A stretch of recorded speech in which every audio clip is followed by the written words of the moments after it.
Let's rock, baby. Wow. Devil May Cry 1, 2, and 3 have remasters and are packaged as one glorious unit. I want to say one thing before anything else. Devil May Cry is the 90s. Yes, I know it came out in August 2001, but that's completely irrelevant. Devil May Cry is goth kids who listen to grunge. Devil May Cry is going to Blockbuster. Devil May Cry is card captors on a Saturday morning. Alright, maybe it's not that. Devil May Cry is the Pizza Hut arcade game of the parallel future we deserve. That Ninja Turtle game would still be there too though, of course. The nu metal type music, the over-the-top campy fight scenes, and dark medieval aesthetic are all things that would fit perfectly in between my reruns of Full House. This made me feel bad feelings. This made me assess myself from the eyes of the child I had forgotten I once was, and I found my life very different from how he had pictured it. I'm slowly starting to worry that I might never pilot a Gundam. I didn't play through this as a kid, but I watched a friend play through 3, and every now and then he'd hand me the controller and I'd die immediately.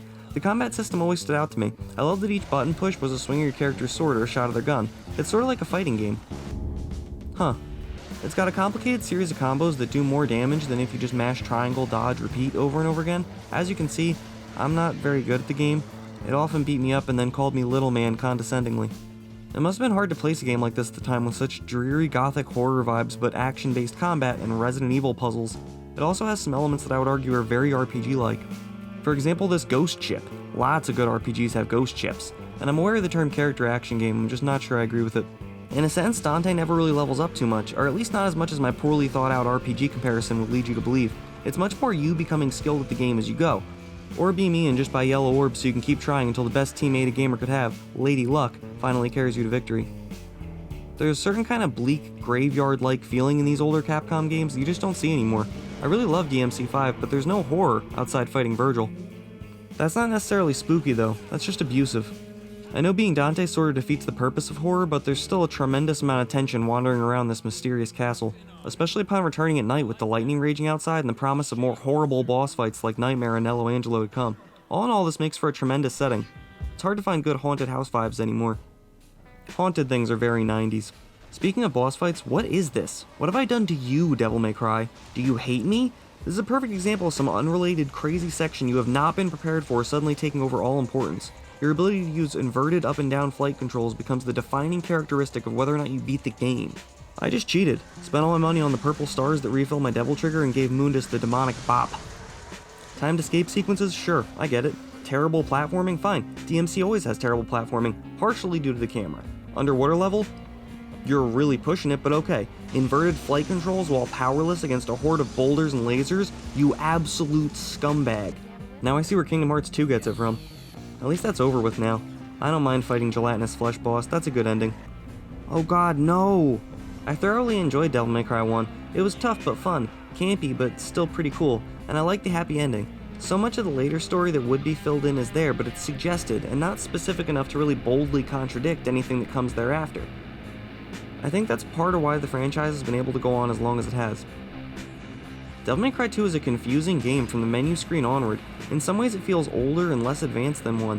It has a different, much more action game feel to it, and some changes were pleasantly surprising to me, like circle being mapped to dodge, and double jump being unlocked right away. I love movement options in games. This opening section running and jumping across buildings feels like something that could have never been in the first game, both in setting obviously and in scope. It's a massive, decent-looking little town, at least for the time this game was made. It was nice getting to let Dante needlessly flip everywhere like the suppressed acrobatics enthusiast we know him to be. In the first few hours, it's easy to see yourself falling in love with this game as much as you did DMC 1. The targeting looks nice, your guns do way more damage now, and you're still getting used to a lot of the new tweaks in terms of how you customize your powers and how combat feels. However, after the honeymoon period wears off, what you're left with can at times be infuriating. Targeting looks visually pleasant in my opinion, but you get locked on to enemies automatically regardless of your finger's presence on R1. It's oppressively controlling and often led to me swinging at the wrong enemy some distance away, or worst of all, not being able to activate these stupid crystals. Especially in a melee-based action game like this one, the player has to feel like they're in some type of control in order for the difficulty to feel fair.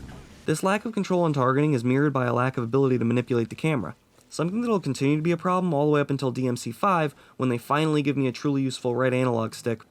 These two massive problems often work together to make Dante shoot off-screen enemies or to make the entire screen zoom in towards the opposite direction of where you're running, making you all but blind to what lies ahead. Like in Mission 14, which is basically just a dark labyrinth made out of hate, where the useless map, the awful targeting, the horrendous camera, and the slogs of respawning enemies team up to make excruciating digital torture. Another example of this is how cannon fodder enemies can now have a major effect on boss fights simply by being there. Never is this illustrated better than in the last fight against Arius, which takes the title of my least favorite combat experience in a game. Which is saying something. I take that back actually. Argisax made me a little bit sadder. Sadness reminds me of the 90s. He's way harder than the actual final boss. How do people feel like this game's too easy? Seemed more difficult than 1 ever did, except that one time when, oh god, never again. The story in DMC 1 is mostly implied, but you still get a strong sense of narrative from the way cutscenes are structured and how easy it is to follow Dante's progress through the island. In 2, I never knew what was going on at any given time. You're just kinda here now, doing this thing with this chick who you don't even know. Listen, Lucia's not the worst character in the world, and she plays well. I just can't play this game again. I'm sorry. Her Devil Trigger looks sick though. Reminds me of Trish's disguise from 4, but maybe that's on purpose. And to be honest, Dante feels like a stranger too. Who is this coin-flipping maniac, and why are his guns so strong? I don't blame the developers. I'm aware this game is disjointed feeling for good reason, but I don't feel like DMC 2 is the direct sequel to the first game. It feels more like a spin-off. The true successor to the series is a prequel, and that's the real reason to buy the HD collection. Devil May Cry 3 is a huge step up from 2. It's lost a little bit of the scale that was in 2, but keeps all the other positive changes and seemingly fixes the negative ones. I'm sad that guns were nerfed. In cutscenes, they're pretty damn strong. I'm not saying they should kill enemies right away or always stun them, just do some damage. People with guns did tons of damage in the 90s. Combat feels the best it's ever been, animations look fantastic and realistic, which sounds insane considering what we're talking about here. I love the dusty stuff that appears upon collision with enemies, and the addition of styles more than makes up for the dodge roll being taken away. There are far more weapons and variety than ever, but navigation and platforming are still quite hurtin'. And perhaps most important of all, ladies and gentlemen, sometimes I can move the camera. Whoa! This game feels like Capcom perfected their blend of superb fighting game mechanics and Resident Evil structure.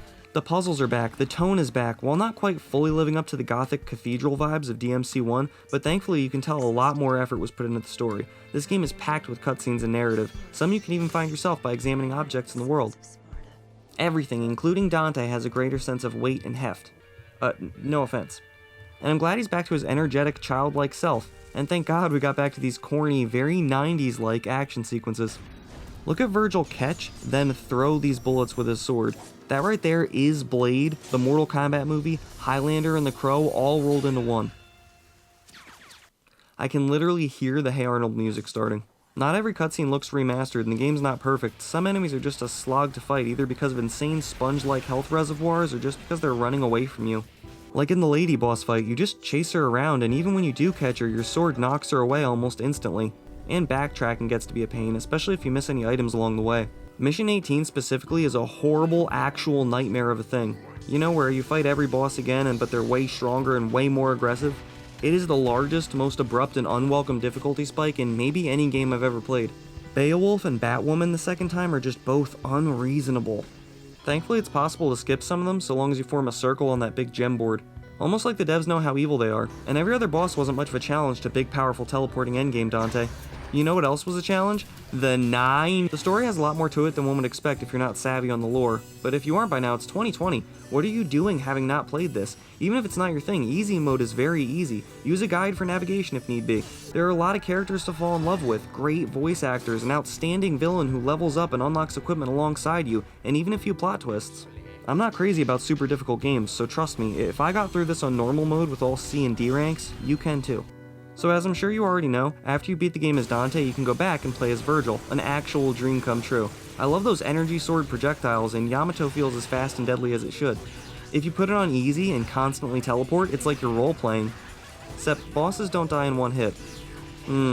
Immersion broken. All this and more made 3 my favorite game of the collection, but I'd still recommend giving each game a shot, especially if you never have before. While I've been very aware of the game since around the time 3 came out due to both X-Play and my friend who owned it as a teenager, this was my first time actually playing through any of these 3 games, and I'm really glad I dove in. In my opinion, no, you know what, objectively, the HD collection is well worth the purchase. I think the reason I focused so much in the past while playing this is because these games are such a time capsule. There's so much that is so inherently from the time it was created. Nobody backflips while eating pizza anymore, and I just don't enjoy things the way I did as a kid. Again, it makes me think about myself at the time, what I was like, my hopes and dreams, and the obvious contrast to my life now. But maybe I should try to use that as motivation rather than be depressed by it. Stop dwelling in the past and start living in the present. Maybe that nostalgia isn't healthy. Maybe the best thing to do is just let go of the past and move forward. But Final Fantasy VII Remake is out. That looks really good. That music really takes me back. Maybe I could make a video about that. And it might be cold outside. It looks sunny, but I think I saw someone wearing a hoodie. I should probably just stay inside. Talking to other people might spoil what's happening in Westworld, and I'm so behind in that.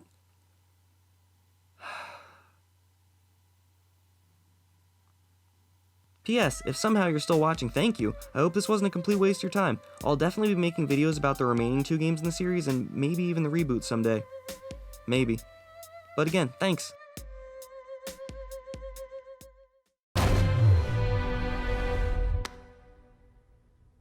Wanna know the name? Devil May Cry.